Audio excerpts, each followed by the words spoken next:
వెన్నెల మూవీతో వెండితెరకు పరిచయమైన ముంబై భామ పార్వతీ మెల్టాన్ కొంతకాలం పాటు టాలీవుడ్లో బాగానే వెలిగిపోయింది. ముఖ్యంగా జల్సా మూవీలో పార్వతీ మెల్టాన్ పోషించిన జియో పాత్ర జనాలను బాగా ఆకట్టుకోగా జెన్నిఫర్ లోపెజ్ పాటతో మరింతగా మెప్పించేసింది. కానీ పార్వతీ మెల్టాన్ కెరీర్ బెస్ట్ అని చెప్పాలంటే మాత్రం దూకుడు చిత్రంలో మహేష్ బాబుతో కలిసి చేసిన ఐటెం పువ్వాయ్ పువ్వాయ్ అంటాడు ఆటో అప్పారావు పాటనే చెప్పుకోవాలి. ఆ తర్వాత 2-3 సినిమాలు చేసిన పార్వతీ మెల్టాన్ పెళ్లి చేసుకుని ఇండస్ట్రీకి దూరమైపోయింది.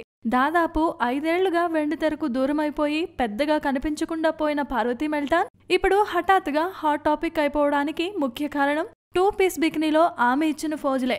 రీసెంట్ గా వెకేషన్ కు వెళ్లిన పార్వతీ సిల్వర్ కలర్ మైక్రో బికినీలో మిలిమిలా మెరిసిపోయింది. ఇన్నేళ్లు గడిచినా తన శరీరంలోని కొలతలు మెలికలు ఏమాత్రం తగ్గలేదని చెప్పకనే చెప్పింది ఈ దూకుడు బ్యూటీ. మరి ఇన్నేళ్ల తర్వాత ఇంత హాట్ అండ్ సెక్సీ లుక్స్ తో పోజులు ఇవ్వడానికి కారణం మళ్ళీ సినిమాలు చేయడానికి రెడీ అంటూ గ్రీన్ సిగ్నల్ ఇవ్వడమా అనిపించక మానదు. Please subscribe. Hi, it's me Purna. Please subscribe.